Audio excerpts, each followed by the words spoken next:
Hello everyone, welcome back to Guruji coaching. तो आज हम अपना क्लास 10 का चैप्टर अमांडा, जो कि एक पोम है, इसको पढ़ेंगे। बोर्ड्स तो सर पे तांडव कर रहे हैं, तो शॉर्ट में बिल्कुल ये चैप्टर हम ख़त्म कर देंगे क्योंकि बहुत इजी और बहुत ही छोटा है। सबसे पहले समरी देख लेते हैं कि इसमें है क्या।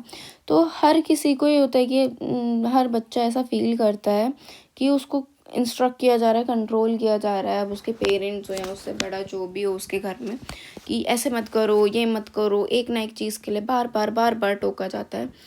तो तुम्हें भी ऐसा लगता होगा कि तुम्हारी फ्रीडम जो है वो कर्टेल्ड हो रही है। कर्टेल का मतलब होता है कि तुम्हारी फ्रीडम पे रोक लगा दी गई है, तुम्हें पूरी फ्रीडम नहीं मिल रही है। इसको स्किप करो, ये एक टास्क टाइप है समथिंग। आगे चैप्टर पे पढ़ते हैं। Don't bite your nails Amanda. अब इसमें ना एक ह्यूमन फिगर है जो कि उसकी मदर ही है। ओके, सो उसकी मदर उसको बार बार बोलती है कि अपने नेल्स मत बाइट करो, अपने शोल्डर्स को हंच मत करो। हंच मतलब कि ऐसे गर्दन नीचे करके और शोल्डर्स ऊपर करके बैठ जाना। स्लाउच मत करो, पीठ को ऐसे झुका के मत बैठो। सिट अप स्ट्रेट, सीधी बैठो Amanda. There is a lag. अब देखो ये वाले पैराग्राफ में क्या हो रहा है। ये वाले पैराग्राफ में अमांडा जो है वो एक अपनी इमेजिनरी दुनिया क्रिएट कर रही है, जहाँ पे वो चीज़ इमेजिन कर रही है जो वो अपनी नॉर्मल लाइफ में नहीं कर सकती, जिसके लिए उसको बहुत ज़्यादा रिस्ट्रिक्शंस है, जो वो नहीं कर पाएगी। वो अपने आप को एक स्ट्रेस रिलीज़ करने के लिए, अपने आप को काम करने के लिए सब चीज़ें इमेजिन करती है।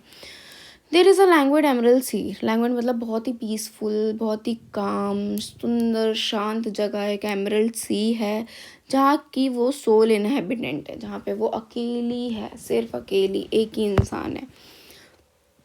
और वो खुद को एज अ मर्मेड वो खुद को इमेजिन कर रही है ड्रिफ्टिंग ब्लिसफुली। ड्रिफ्टिंग ब्लिसफुली मतलब इधर उधर मूव कर रही है मज़े में, मतलब खुश होके।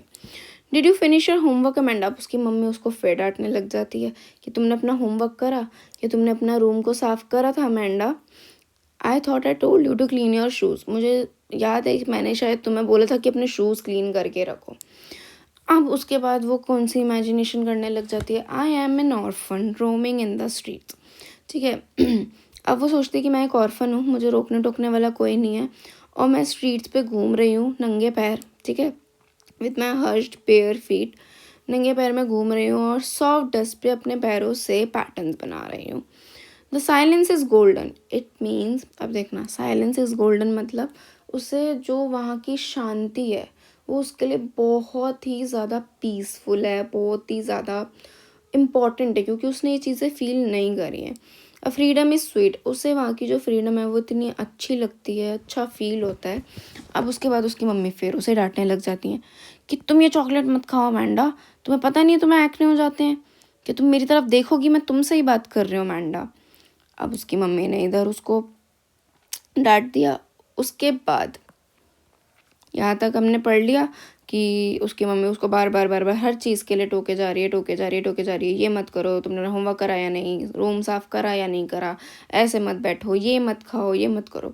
तो जब इतना ज़्यादा स्ट्रेस क्रिएट कर दिया जाता है ना पेरेंट्स की तरफ से भी कि भाई टोका ही जा रहा है, तो बच्चे को भी एक, हम लोग मतलब कोई भी होगा, मैं सिर्फ ये आपस मतलब बच्चों की ही बात नहीं है, अगर आप किसी भी पर्सन को, चाहे वो आपकी एज का हो, आपसे बड़ा हो, आपसे छोटा हो, वो यही चीज़ें फील करेगा कि उसको बार बार हर चीज़ के लिए टोका जा रहा है। तो वो एक नफ़रत करने लगेगा बेसिकली लोगों से, वो बात नहीं करना चाहेगा, अपनी फीलिंग्स शेयर नहीं करना चाहेंगे, विच इज़ नॉर्मल। वो अपना बिहेवियर ही ऐसा बना लेंगे। ओके, रिमेंबर और एक्ने अमेंडा, ठीक है, ये तो हमने कर लिया। नेक्स्ट, अब वो क्या सोचती है इस पैराग्राफ के बाद, जब उसकी मम्मी उसको डांटती है चॉकलेट मत खाओ, मैं तुमसे बात कर रही हूँ, इधर देखो है वो। I am Rapunzel. वो कहती है कि मैं एक क्या हूँ, रेपुंजल हूँ। रेपुंजल की स्टोरी क्या थी कि एक वो विच होती है जो कि उसको पकड़ के रख लेती है, उसके बाल लंबे होते हैं, तो वो बालों के थ्रू जो विच होती है वो अपने टार तक पहुँचती है। ठीक है, अब वो ये स्टोरी को अपने माइंड में इमेजिन करती है कि मैं एक रेपुंजल हूँ। ठीक है, मैं एक रेपुंजल हूँ। I have not a care. मुझे किसी की परवाह करने की ज़रूरत नहीं है। मैं एक टार में रहती हूँ जो कि ट्रैंक्विल है। ट्रैंक्विल मतलब कि बहुत ही ज़्यादा काम है, बहुत शांत है। और रेयर है वहाँ पे जाना करना। I certainly never let down my bright hair. अब जैसे कि रेपुंजल की स्टोरी में क्या था कि वो तो बाल नीचे कर देती थी विच के लिए, ऊपर आने के लिए, बट उसने क्या कहा कि मैं अपने जो मेरे सुनहरे बाल हैं, ब्राइट हेयर है, मैं उन्हें कभी नीचे नहीं करती। Stop that sulking at once Amanda. ये तुम बार बार सुलगना बंद करो Amanda. You are always so moody. तुम हमेशा एक अलग ही मूड में रहती हो। लोगों को लगेगा कि मैं तुम्हें बार बार नैक करती रहती हूँ। नैक मतलब कि मैं तुम्हें बार बार छेड़ती रहती हूँ, टॉर्चर करती रहती हूँ हर चीज़ों के लिए। So this is it. ये चैप्टर था, ये ग्लॉसरी है। लैंग्वेज मतलब relaxed, drifting, moving slowly, pattern वही पैटर्न्स बनाना, ट्रैंक्विल मतलब काम, शांत जगह। थीम्स क्या क्या है? Freedom versus control, childhood and imagination, balance between guidance and space. ठीक है, हाँ, तो फ्रीडम एंड कंट्रोल यही है कि कितनी फ्रीडम होनी चाहिए, क्या कंट्रोल होना चाहिए, डिफरेंस क्या है दोनों में। चाइल्डहुड और इमेजिनेशन की, वो बच्ची है और उसका चाइल्डहुड में जो भी चीज़ें हो रही हैं, वो जो चीज़ें इमेजिन कर रही है, उन दोनों में क्या डिफरेंस है।